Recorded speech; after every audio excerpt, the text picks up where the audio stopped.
Bonjour à toutes et à tous. Aujourd'hui, je vous fais découvrir Arcade, qui est un outil très chouette et assez simple d'utilisation pour créer des démos interactives. En gros, vous faites les manips que vous avez à faire sur votre écran. Arcade va les capturer et les transformer en une démo cliquable que les utilisateurs et utilisatrices pourront suivre ensuite à leur rythme. Donc Arcade en premier lieu, c'est une extension de navigateur que vous pouvez installer sur la plupart des navigateurs. Par exemple, de mon côté, je l'utilise sur Chrome et elle va enregistrer vos actions pendant que vous naviguez. Il existe aussi une version desktop, mais elle est dispo que sur Mac. L'avantage d'Arcade, c'est que contrairement à une vidéo classique, la démo est interactive. En gros, les gens cliquent sur chacune des étapes, naviguent à leur rythme, et du coup c'est un peu plus engageant. Le plan gratuit d'Arcade vous donne accès à l'essentiel, vous allez pouvoir enregistrer, faire de l'édition basique, partager vos démos. La seule limite, c'est que c'est limité à 3 démos max en ligne en même temps, mais pour tester, c'est largement suffisant. Alors, pour vous montrer concrètement comment ça marche, ce que je vais faire, c'est que je vais créer une démo sur le paramétrage d'un GPT, donc d'un chat GPT que vous aurez personnalisé. Et donc pour lancer Arcade, je vais là-dessus. Je fais attention à bien resize au niveau de mon laptop. Je lance le record. Et c'est parti. Donc à partir de maintenant, chaque clic que je vais faire va devenir une étape. Arcade va capter mes actions, mes clics, mes saisies, etc.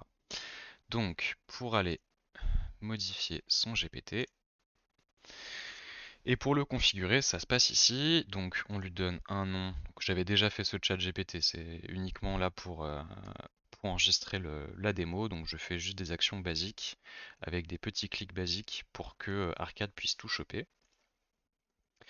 Le rôle, les amorces de conversation, la base de connaissances éventuellement, recherche sur le web, application. Ah, tiens, qui est nouveau depuis la dernière fois que j'ai enregistré.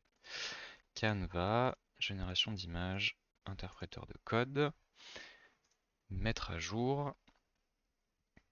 Donc là, Arcade aura récupéré tous les clics que j'aurais fait sur cette page. Voir GPT. Voilà, on va dire que j'ai pas d'idée, je vais utiliser une des amorces que j'avais faites pour qu'il me propose quelque chose. Voilà, et on peut arrêter une fois que le texte est terminé l'enregistrement d'Arcade. Et pour arrêter l'enregistrement, il suffit simplement de recliquer sur l'extension. Donc après quelques secondes, ça va assez vite, de build de la part d'Arcade, on tombe sur cette page-là avec la preview de la démo qu'on a faite et la possibilité d'aller l'éditer ici. Donc on arrive ensuite sur l'écran d'édition. Là, ce que j'ai fait, c'est que je suis reparti sur une précédente démo du même GPT que j'avais fait au préalable, simplement pour m'assurer que toutes les étapes étaient OK et qu'il n'y aurait pas trop d'édition. Et donc dans l'éditeur, on voit chacune des étapes de ce qu'on a fait pendant l'enregistrement de notre démo arcade. Chaque étape a sa petite description qui correspond à ce que vous avez fait, sachant que vous pouvez tout à fait le modifier si ce que Arcade a compris de vos clics et de vos actions qui n'était pas parfait, vous pouvez à la mano aller changer la description de l'étape en question. On peut changer pas mal d'autres choses aussi dans l'éditeur, que ce soit la couleur des petits hotspots que vous allez utiliser. Donc là par exemple je les ai mis aux couleurs de Sido et du Bahut. Vous pouvez, si vous voulez, ajouter une voix synthétique aussi pour un peu plus d'accessibilité. J'ai testé la feature de mon côté, ça n'a pas bien fonctionné, mais en tout cas c'est possible de le faire si on le souhaite. Ça se passe ici. On peut faire pas mal d'autres choses aussi comme le fait par exemple de zoomer. On voit ici que j'ai un zoom qui du coup quand vous allez lancer la démo va faire que l'écran va zoomer sur cette partie-là de l'écran pour que ce soit un peu plus visible. Là l'idée c'est de faire une démo rapide donc je vais pas passer trop de temps dans l'éditeur mais voilà, sachez qu'il y a plein de choses qu'on peut faire dedans, que vous avez la main sur pas mal de choses différentes et que c'est assez cool. Et donc, une fois vos modifications pardon, faites, vous pouvez aller les vérifier dans la preview pour voir un petit peu ce que vous avez fait en action, si ça correspond à ce que vous voulez partager ensuite comme démo.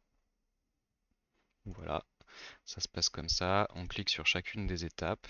Ça nous explique concrètement où se situe le clic qui a été fait et qu'est-ce que la personne en question a fait. Donc voilà, c'est plutôt fluide, plutôt interactif. L'utilisateur va cliquer sur chaque étape et il avance à son rythme tranquillement.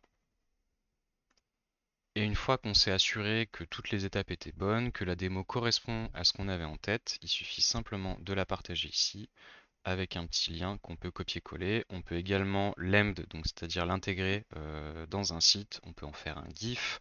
On peut faire pas mal de choses en termes de partage et c'est assez cool ça aussi. Et donc, par exemple, comme cas d'usage d'arcade qui pourrait être utile pour vous, ça peut être de faire des démos produits qui expliquent par exemple comment fonctionne un nouvel outil, de former des nouveaux employés qui arrivent, notamment sur des logiciels internes type SIRH, ce genre de choses-là, et éventuellement aussi de réduire les tickets support de SAV en créant des tutos en self-service que les clients peuvent eux-mêmes regarder. Bref, en gros, dès que vous avez besoin d'expliquer un process ou une appli, Arcade peut vous aider et ça c'est assez cool.